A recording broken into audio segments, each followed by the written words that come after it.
Bonjour et bienvenue à ce troisième épisode de la série intitulée La méditation, la ressource des aventuriers du XXIe siècle.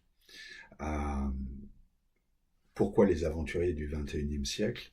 Parce que de mon point de vue, la véritable aventure dans cette vie n'est pas d'aller sur Mars, de dévaler des pentes en snowboard, même si ça peut être très sympa, mais que pour moi la grande aventure, c'est l'aventure intérieure. C'est pour moi la dernière frontière, et c'est là qu'on peut découvrir des choses qu'on n'avait pas soupçonnées jusqu'alors.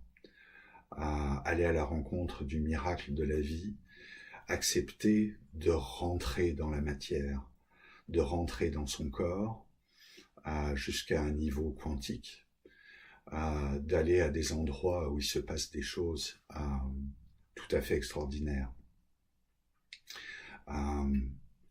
Très souvent, et on a été conditionné de la sorte, on résiste nos sensations, on s'en détache, et plus on est dans notre esprit et dans nos pensées, et plus par voie de conséquence, on est loin de nos sensations et de ce qui se passe dans notre corps. Tant qu'on est dans notre esprit et dans nos pensées, on a été élevé de la sorte pour avoir une analyse des situations rationnelle, analytique, logique, cerveau gauche, et que tout ça, c'est bien joli, ça se base sur des statistiques, sur de l'expérience vécue par d'autres, sur tout un tas de choses, sauf à partir de nos propres sensations, notre propre vécu de ce qui est en train de nous arriver. C'est-à-dire que tant qu'on est dans l'esprit, on ne peut pas accéder à tout ce qui se passe dans notre cœur, dans notre ventre, tout ce qui a à voir avec l'intuition, la sensation. Et notamment quand on rencontre des gens, la pensée rationnelle n'est pas notre meilleur allié pour arriver à savoir si cette personne, on peut lui faire confiance, si ça va être une personne intéressante pour nous, avec qui avoir des discussions ou une relation. À partir du moment où on accepte de rentrer, de reconnecter, de s'incarner dans ce corps, on a à ce moment-là accès à tout un tas d'autres champs d'information au travers des sensations, au travers de tout ce qu'on peut percevoir en dehors de notre esprit. Et c'est pour moi un champ de découverte, d'investigation absolument extraordinaire. C'est l'une des raisons qui me pousse à continuer, le fait que j'ai besoin de répondre à un certain nombre de questions pour moi-même, pour ma vie, de savoir mais qu'est-ce que je fais là, question éternelle de l'humanité, c'est de dire il y a 50 à 70 000 pensées qui m'assaillent chaque jour, mais qu'en dehors de ces pensées, ou si ces pensées s'arrêtent, qui suis-je? Et que pour moi la seule réponse se trouve à l'intérieur. L'extérieur est fait de distractions, de tout un tas de situations miroirs avec moi-même et là où j'en suis dans ma propre évolution et mon propre développement.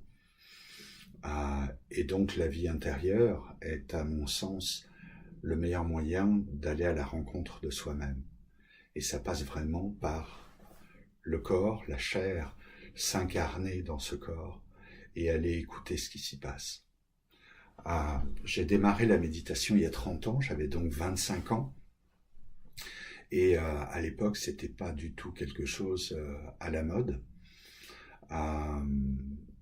Ça n'a pas toujours été une pratique du quotidien, mais c'est toujours resté présent. Et puis, j'ai rencontré différentes approches, que ce soit avec des moines tibétains, que ce soit avec le Raja Yoga du nord de l'Inde, la méditation transcendantale, ou alors la méditation pleine conscience.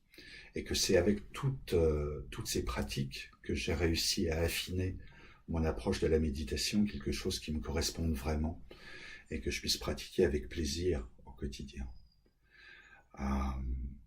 Aujourd'hui, la méditation, et particulièrement la méditation pleine conscience, est présent dans de plus en plus d'instances de la vie quotidienne, notamment en Angleterre.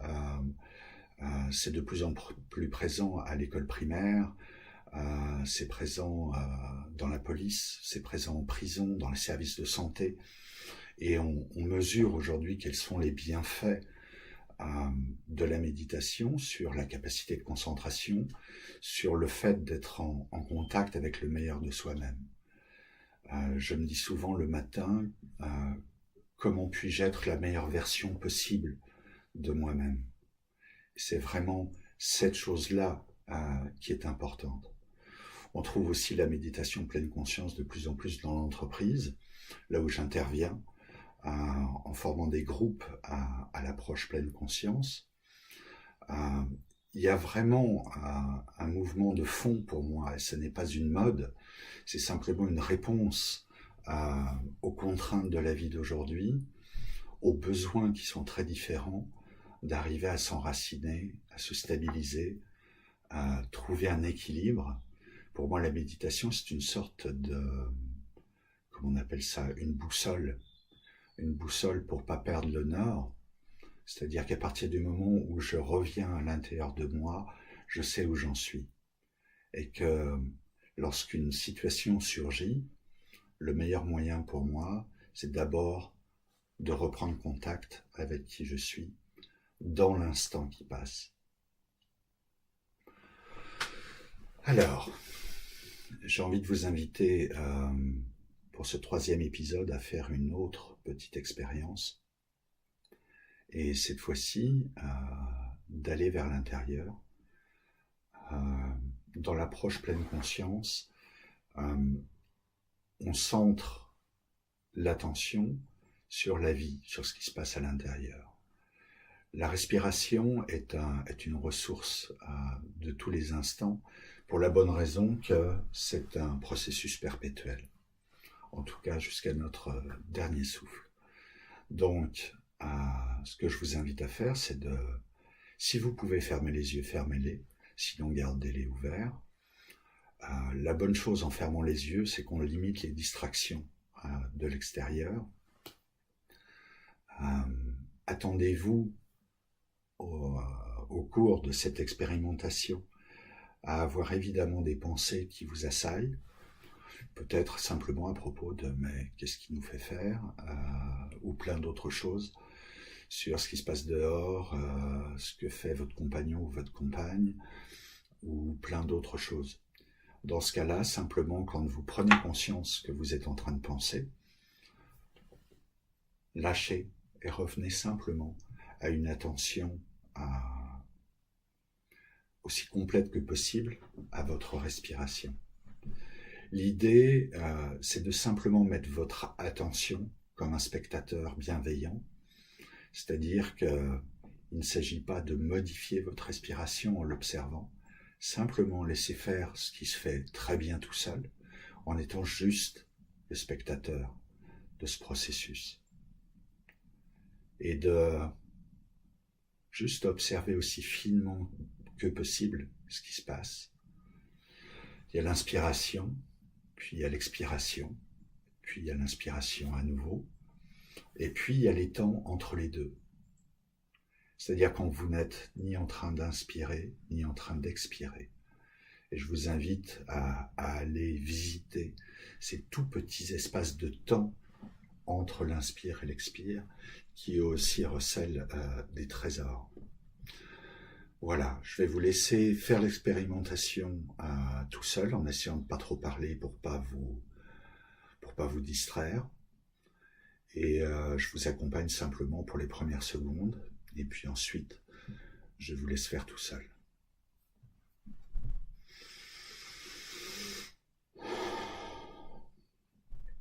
J'ai pris une première respiration profonde, et à partir de là, de simplement observer ce qui se passe à l'intérieur.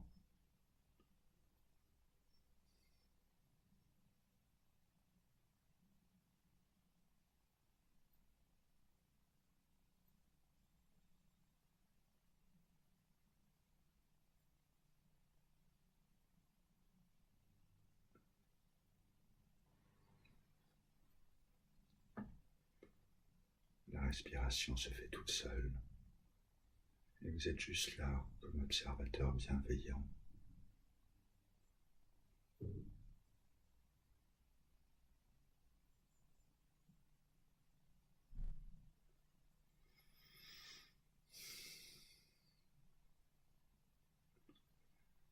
Si à un moment donné vous avez une grande inspiration, c'est normal, c'est aussi le signe que votre rythme cardiaque se ralentit et vous ajustez le rythme respiratoire au rythme cardiaque.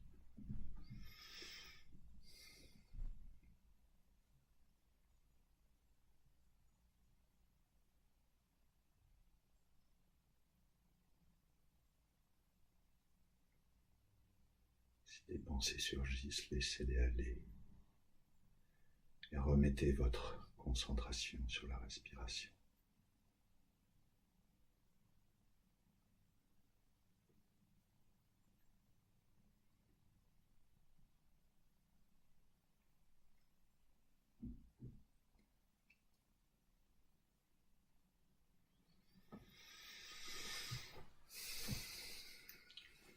Bien, pour une première fois,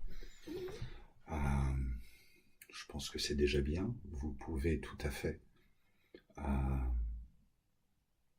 prendre ce temps, quelquefois dans la journée, aujourd'hui, de vous arrêter et de centrer votre attention sur votre respiration, tout simplement. Comme on dit, la méditation la plus courte du monde, c'est simplement de prendre une grande respiration consciente. Voilà. Bah, écoutez, voilà pour aujourd'hui et rendez-vous à l'épisode 4 très bientôt. Merci.